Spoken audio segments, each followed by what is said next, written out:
Union Minister JP Nadda, who has taken the oath of unity, which was organized as a part of National Unity Day, which is held in the honor of Sardar Vallabhbhai Patel. Speaking at the pledge event, Health Minister Nadda recounted the efforts of Patel to unite India into a nation. Let's in fact now listen.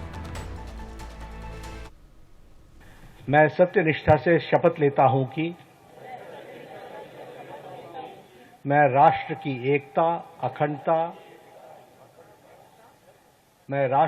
एकता, अखंडता और सुरक्षा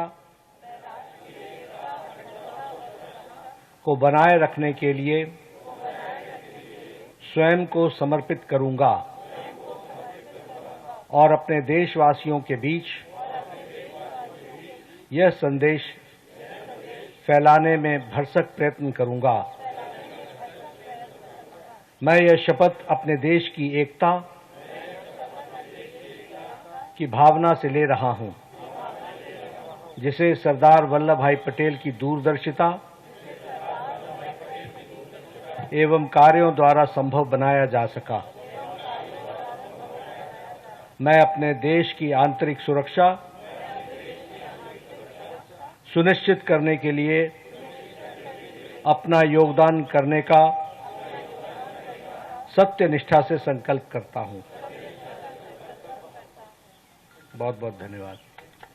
आप सबको पुनः दीपावली की बहुत बहुत शुभकामनाएं और इस शपथ के साथ हम फिर अगले वर्ष तक हम साल भर बहुत से कार्यक्रम होंगे, उसमें हम सब लोग शामिल होंगे। बहुत बहुत धन्यवाद।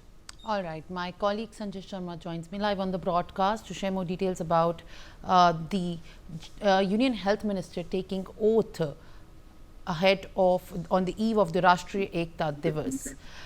संजय, जिस तरीके से आज एक शपथ ली गई है, जितने भी अधिकारी थे और यूनियन हेल्थ सेक्रेटरी भी प्रेजेंट थे उधर और यूनियन एमओएस भी निर्माण भवन में आज प्रेजेंट थे, और किस तरीके से ये एक शपथ ली गई है सरदार वल्लभ भाई पटेल के कंट्रीब्यूशन को याद कर कर, तो ऐसी और कौन सी बातें हैं जिनको याद किया गया राष्ट्रीय एकता दिवस की जिस शाम एक पहले नेशनल यूनिटी डे से पहले यूनियन हेल्थ मिनिस्टर नड्डा के थ्रू?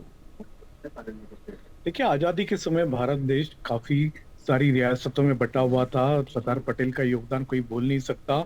लगभग 539 से ज़्यादा 539 से ज़्यादा रियासतों का उन्होंने भारत में देश में विलय कराया। साथ ही साथ उनका बहुत बड़ा योगदान है देश को एक रखने में, और इसीलिए उनको लौह पुरुष भी कहा जाता। जितना तेजी से, जितना तीव्र गति से उन्होंने सभी रियासतों को भारत में मिलाने का काम किया, साम दाम दंड भेद सभी नीतियां अपना करके उन्होंने भारत को मजबूत बनाया, भारत की एकता अखंडता को मजबूत किया। इसीलिए उनको लौह पुरुष की उपाधि भी दी जाती है और उनका जो जन्मदिन है एकता दिवस के रूप में मनाया जाता है। हालांकि जन्मदिन उनका 31 अक्टूबर को है, लेकिन इस साल दिवाली 31 अक्टूबर को आ रही है, लिहाजा इस बार सरकार के सारे कार्यक्रम 31 अक्टूबर के पहले ही कर लिए गए हैं। आज यानी 30 अक्टूबर को सीधे आज एकता दिवस की पूर्व संध्या पर जेपी नड्डा ने जो ओथ ली है वो इसी बात की ओथ ली है कि हम देश को एक रखेंगे, अखंड रखेंगे, और साथ ही साथ सरदार पटेल के योगदान को कभी नहीं भूल सकते, क्योंकि उन्होंने जिस तरीके से देश की एकता को कायम रखने का कदम उठाया था और उसके साथ में उन्होंने जो बड़ा संदेश दिया था, उसी तरीके से आज हमने देखा प्रधानमंत्री नरेंद्र मोदी भी आज सरदार पटेल के जहां पर बड़ी भारी प्रतिमा लगाई है प्रधानमंत्री नरेंद्र मोदी ने, आज वहां भी जा रहे हैं और लगातार सरकार इसी तरह के कार्यक्रम एकता दिवस पर आयोजित भी कर रही है। हालांकि एकता दिवस कल है, लेकिन सरकार दिवाली के वजह से एक दिन पहले मना रही है। For more such videos, subscribe to the NewsX YouTube channel, hit the bell icon.